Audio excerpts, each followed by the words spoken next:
What do you think your great-grandmother would say to you now? Or my granny. And my granny used to give me £100 every year for my college books. So she'd be very proud. And she should be. She should be. You are part of an extraordinary alumni of winners. The Architects of Business with EY Entrepreneur of the Year, telling the inspirational stories behind Ireland's most successful entrepreneurs. Hello and welcome to the Architects of Business, made in partnership with EY Entrepreneur of the Year, where you will hear the inspirational stories of some of Ireland's most successful entrepreneurs. I'm Sonya Lennon, broadcasting remotely at this time, and on this week's show, we catch up with the founder of Life Scientific, Nicola Mitchell, and she's the newly crowned EY Entrepreneur of the Year 2020. She talks about the strong women and scientific background that has underpinned her success and led to her becoming the second only female Irish Entrepreneur of the Year. If you haven't already done so, click subscribe to get brand new shows directly into your feed. Nicola Mitchell, founder and CEO of Life Scientific, a huge congratulations. You are the newly crowned winner of the EY Entrepreneur of the Year. It feels wonderful, Sonia. It really does. All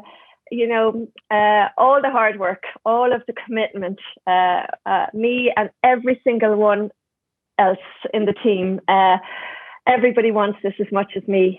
We've all fought hard for it and we deserve it. I really, truly feel we're a deserving winner. I feel quite mean. I feel like I'm breaking up probably the still ongoing celebration. Yeah. Well, the celebration for me now is that the future is very bright. We now have a sort of I can put it under our every banner, and it is a calling card. This is a really serious and credible award. It doesn't get bigger than this for me and for the business. And we work very much and mostly today in a European context. And I imagine even from the Chinese partner side, it'll be hugely, hugely important. And, in a world where there's distance and it's hard to communicate, that's a resounding sort of, flipping hammer of success. And it's a good label. Yeah, we're very proud to be associated with and elevated by it, and we will be good for that brand. So how long was the application process, and how long was it? Because I know it's a difficult process, and these awards aren't given lightly. Yeah. So I think I went to my first awards in 2006. So it's the one event each year that I go to. It's just the most magical place. It's full of excitement and risk, and it makes you so energized to be around all of the entrepreneurs and their stories, and it's just a wonderful event. And so since 2006 I've gone every year, and it was a dream for me always to be the Anne Hurley. I remember being there when she got that award, and I was just thinking that's the dream.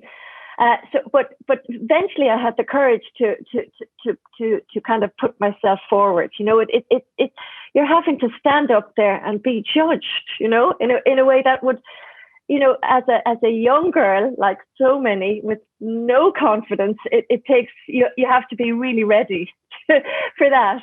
And so we took a long time to feel like we were really ready. And even in the end, I had to be shoved a little bit, because when I heard it would be a Zoom contest, I'm thinking, I'm a people person. I'm so much, I can be so much more engaging and engaged as can everyone. And I just couldn't see, or I didn't have the vision of how it would work, given how glorious the night is. But I take it all back now. It worked. It was fabulous. It was different, and it worked because of all the hardships of and the challenges, So my phone hasn't stopped buzzing. There's people coming out of the woodwork to wish me well, and that first boss of mine sent me the most gorgeous letter to acknowledge. So it's just a wonderful, wonderful, wonderful time. for me and for everyone connected with me. And speaking of Anne Herity, you are officially now the second only woman to be awarded this incredible accolade. Yeah. That, given your background, and I'm going to ask you about that, you come from a long line of amazing women. It must feel brilliant to be a torchbearer for them. Yes, only because, like Roger Bannister, he was the first to do the 4-minute mile, and after that everybody believed it was possible, so there were tons. And I'm hoping the floodgates have opened now, and there'll be just tons of little girls lining up with their big dreams, and the world will become more balanced in a really positive way, and huge value will be created. I'm sure of that. So the enormity of this isn't lost on me, and it's a huge responsibility to be what my former self would have dreamt of being, and would have been afraid of dreaming, and would have been, not giving myself permission. Well, I think your position as role model is well deserved and not in question at the moment. But let's just go back down memory lane a little bit. Yeah. I want to hear and I want to share some of the stories about your maternal forebears. Yeah. If only to kind of get a sense of the very potent cocktail that you were brought up in. Yeah. So, and I'll start at the beginning because the punchline is brilliant. Well, I'll give you the punchline now. Samantha Power is my first cousin. Bingo. Bingo. I don't have to say any more than that. So she is my first cousin. You do know that Samantha Power is over in the States now saying Nicola Mitchell is my first cousin. Well, that was, and I couldn't give you a better example of her. And I know they say it's talent and it's intelligence, is all of those. For me, it's the drive and the hard work. That girl, I remember her when she was looking to get into Harvard. She learned the Oxford English Dictionary off by heart, every word by word, so that she could improve her comprehension for the GMAT test. That was inspirational. She was doing that at a very young age. She's just incredible. And her mother was the one I was listening to as I was a little child. And we'd share stories back because Vera Delaney was in the family of 6, and she wanted to study medicine in UCC. And the president said, what would a young girl like you and Bobby Socks want with doing medicine? So she did biochemistry, but the medicine didn't let go of it, and did it following the biochemistry. And then she had a marriage to an alcoholic that didn't work out, so she needed to follow an opportunity in America, and she was the first lady in Ireland to win a high court ruling to bring her children to America. And the judge says, this lady has no future, cannot provide for her children. She's a nephrologist, so she must be let go, on condition that they go to mass and et cetera, and they did. And so Samantha went at the age of 10. But I remember the story I loved about Vera most was she was offered the top job of a really important Manhattan hospital. And it was so prestigious, so status. And she said, no, I don't want it because I'd lose contact with my patients. And that was, I was singing. When I saw that, I said, wow, and that really inspired me, because that was huge integrity, because we were being taught different values or something, success looked different or was taught to us as being different, So they really guided me, those women. And then my granny, so Vera's mother, she was the first lady in Galway to have her own car. She had 2 degrees in university, for which she was so proud, and she'd show us them. They were hanging on her wall. She had a dress account and was in Dublin, and would lend all her dresses to her friends. She was so generous spirited. She loved antiques, and her father had been. She benefited from him because he was a runner for Michael Collins, and he was gifted a farm in recognition or in thanks for his service to Ireland, and he had to go to Orson to give his record for the state account. So anyway, Granny then got married to a really handsome man, really handsome. And the only problem was he was a gambler. So he gambled away all the fortune, and Granny stood there, strong, triumph over adversity, very much alone. They didn't have, any understanding that gambling was an illness. It was covered up. He risked losing his livelihood, and Granny and her 6 children would have been destitute. She had to manage the loan sharks, all hidden. So that I can only imagine how terribly difficult that was for her. Yet she got all children except for the eldest 2 to university, and that education for her was religion. So I really commend her. To me, and for good reason, there is a great pride and legacy of storytelling in your family. And certainly those strong women, their stories deserve to be told. Yeah. Your father, in a way, was the flip side of that. Yeah. And he adored me. And I think I went against all his rules when he was encouraging me to make it in the world and set up my own business and do the MBA and study French. So he was a father is such an important role in a daughter's life.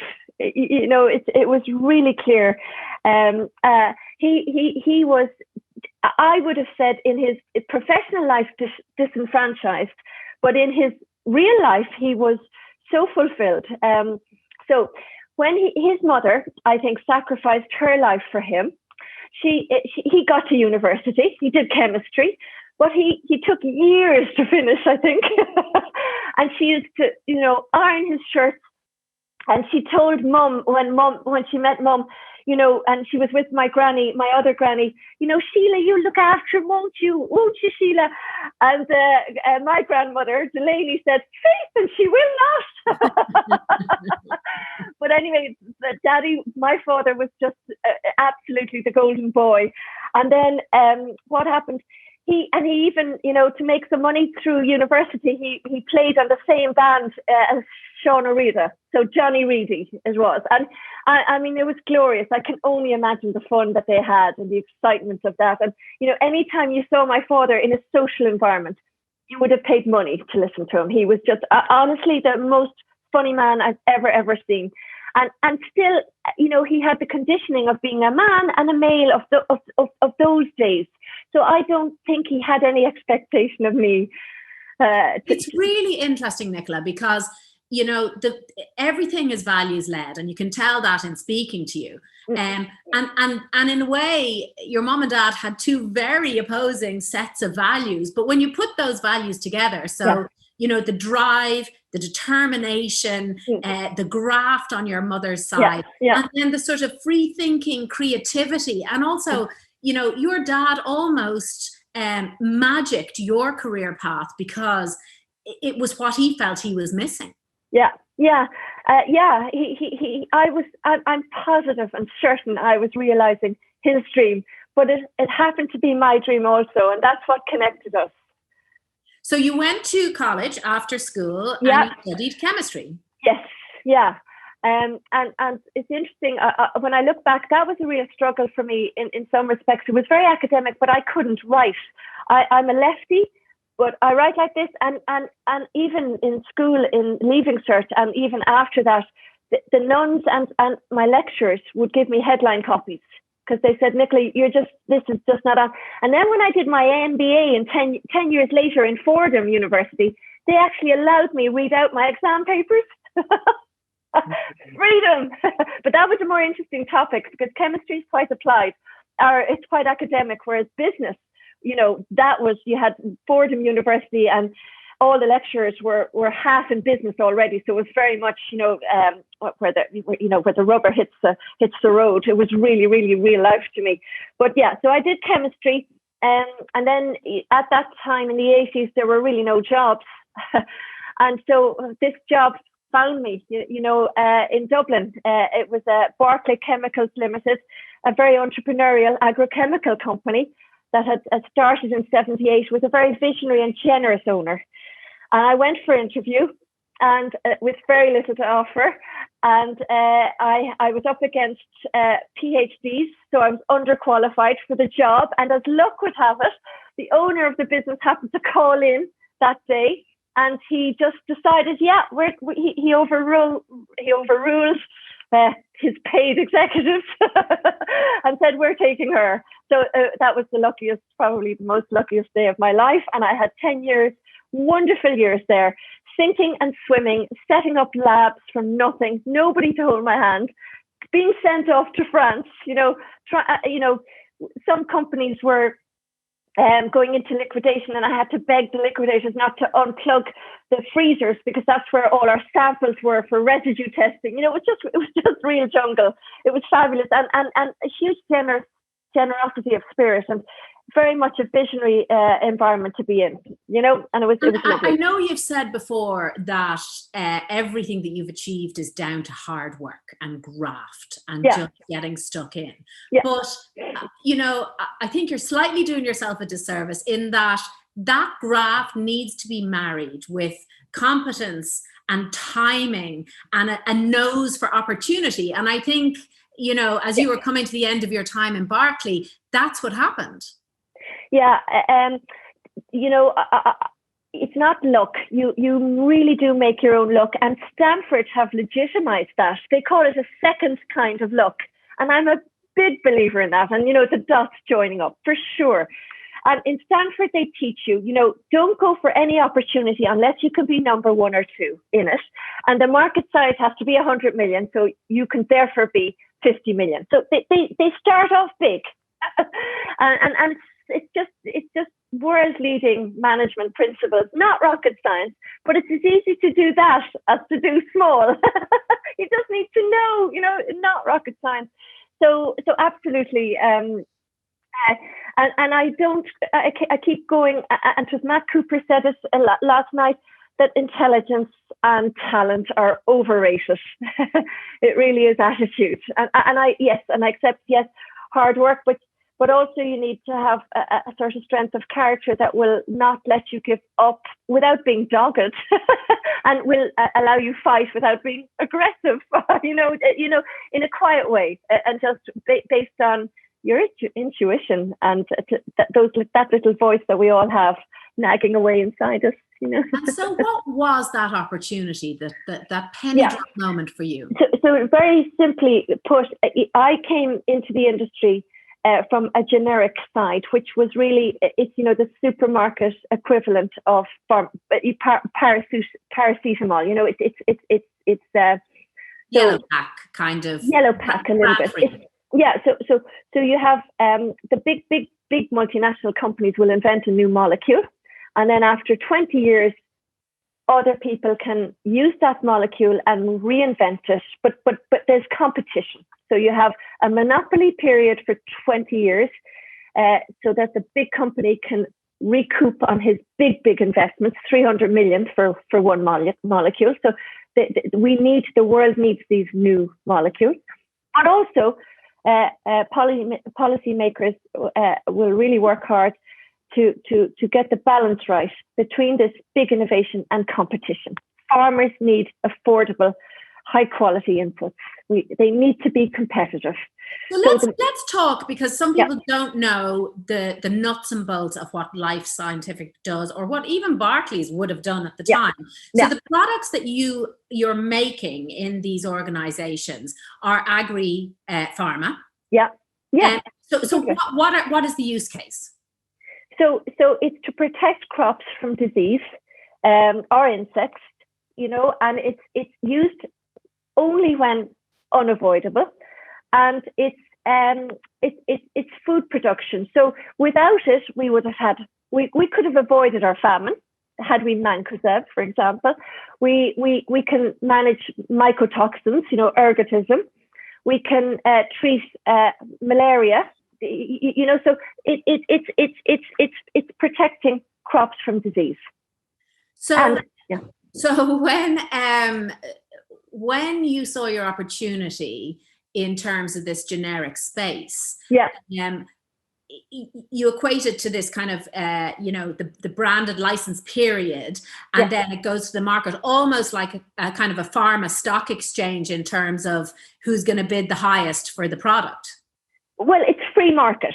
So it's monopoly versus competition. So you can have many entrants, and that will provide for good pricing, better pricing. So what was your unique prism on that? Science. What we did was, so typically, so in our industry, so one of the big companies, there are three, is Bayer, and they created aspirin, for example. These are very big bastions of power in Germany with long roots. So ICI is another, British, it's now called Syngenta, a multinational with 6,000 phenomenal scientists. These are really, it's mission control, it's hugely important work that they do discovering new molecules. So then in our world, we have also big generic companies. And until we pivoted our business model to have our own products, because for 20 years, we were offering R&D services, it was services, and we were building capability. But once we flipped to our own model, we came with pioneering off-patent science, so generic science that isn't anywhere else in the world, because the big generic competitors, how their model is to take multinational scientists, do it the multinational way, so they have all the costs, they have all the time, yet they don't have the returns of new molecules. So their business model is really caught between two stools. And these companies are by and large propped up with, printed money. It's a money bubble propping these big companies up. And the single reason that I see our future is because we are authentic. We've pioneered and fostered a new science that's tailored to our job. So we don't reinvent the wheel. If it's done by the multinational, our best compliment to them will be to take it apart and clone it, and then develop it. But it's like Apple did. They didn't reinvent the wheel. They brought old things together in new ways. So it's very, very fast. It's efficient, and it's exponential. So I really, really believe if that money bubble bursts, we will really come to the fore because we're authentic. It's pioneering, highly scalable. It's the equivalent of 3D printing. What we offer, it's not cumbersome. It's not over-engineered. It's not complex. It's not slow. And this is what our generic competitors do. Amazing. So you've actually, not only are you re-engineering the molecules, that you've re-engineered the model of how it gets marketed. It's totally, and that was the criticism I would have had when I joined the generic industry. The science wasn't fit for purpose if the science was even there at all. So it's very much. Can I ask you then, with all, it's so mind blowing what you do. I absolutely love it, and I want to talk more about the structure of the organization and the people of the organization. But what is it that you think won you that award last night? I won't say hard work, because I know all the finalists were deserving winners. We know this, So it's very easily, it's our team. It's every single one of them that won the award last night. And it's just, from the get-go, and many of them are with me from the beginning, and the best of people, and they checked me out, and, they took risks. They turned down jobs in big multinational companies, and went with the confusion of our early years, and they were happy to sink or swim. And they believed, and they wrote to me at our last town hall, and they quoted out of Alice in Wonderland, you know, and they said this, and I was so moved, because to me it couldn't have been a greater compliment. They said, Alice laughed. There's no use trying, she said. She said, hang on now. There's no use trying, she said. One can't believe in impossible things. And then the Queen said, I'd say it's because you haven't had much practice. When I was your age, I always did it for at least a half an hour a day. Why, sometimes I've believed as many as 6 impossible things before breakfast. Fantastic. And we do, yeah. So, well, you have an amazing team. You have an amazing company that is on a trajectory for huge growth. Tell us a little bit about how you structured that into the future. So, you know, again, before we pivoted the model, thanks to Enterprise Ireland, we were on the Stanford Leadership for Growth programme. And that was Enterprise Ireland. They went around the world and cherry-picked, they kind of customized the best they could throw. And we went to Stanford, and they said, you know, at the time, the Irish CEOs don't have enough ambition.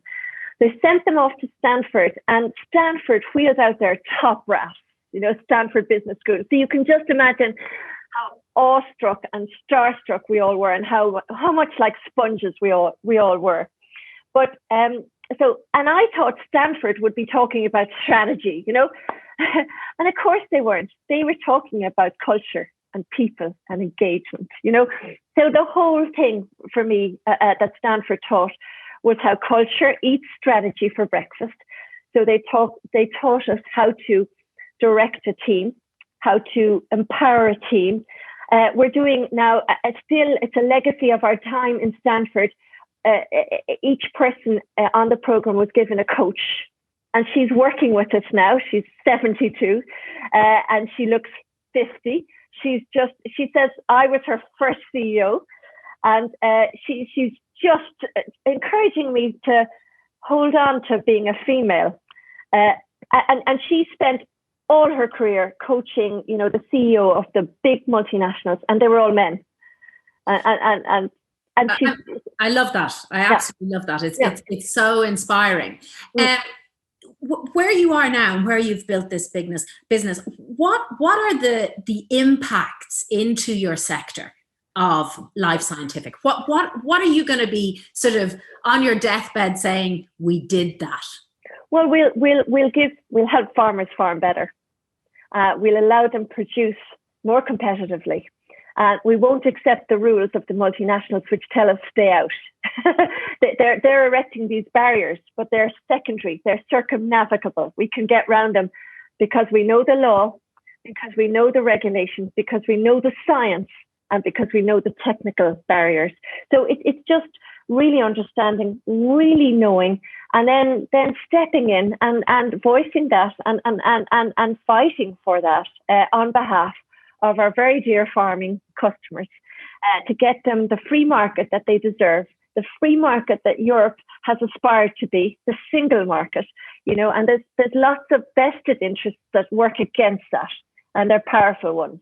So we will do that. When you think about the partnership that you launched, Life Scientific started in 95. So you're celebrating now at an auspicious stage in your life cycle. When did the partnership with, is it InVivo? Yeah, that was in the end of 2014. Okay. So we had worked for 20 years as a service provider, learning capability. Then in 2012, we had our first own product in line with our long-term strategy, and they were our first customer, the co-ops in France, one of our first customers.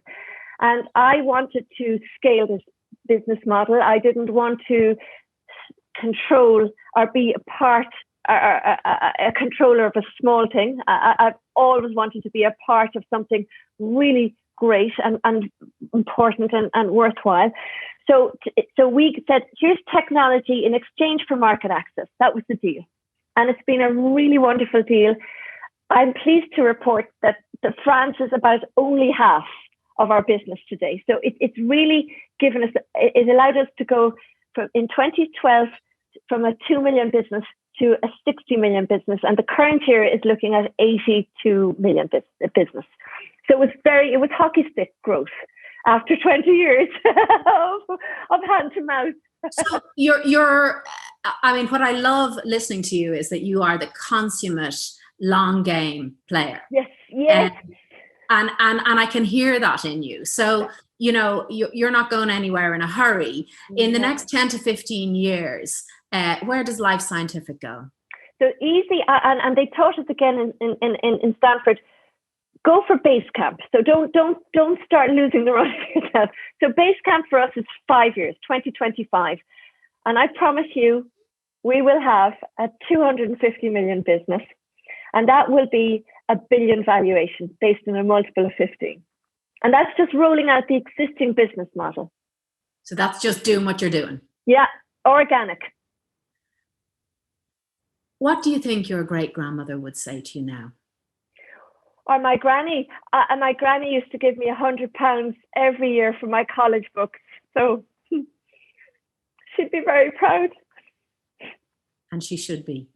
She should be. You are part of an extraordinary alumni of winners, amazing people who are, I say it all the time on this podcast, they're your pirates, they're your people now. They are the wreckers and the ruiners and the growers. What does it feel to be part of that group? Oh, I'm the most proudest card carrying member, and I have been forever, since ever, and I just feel my whole world is opening up and everything's happening for me in the way it always should have been. And I'm coming into the world as I should have been. Yeah. Nicola, you're already here. Yeah. It has been my pleasure. Congratulations. Thank you so much. Thanks for listening and watching The Architects of Business, made in partnership with EY Entrepreneur of the Year.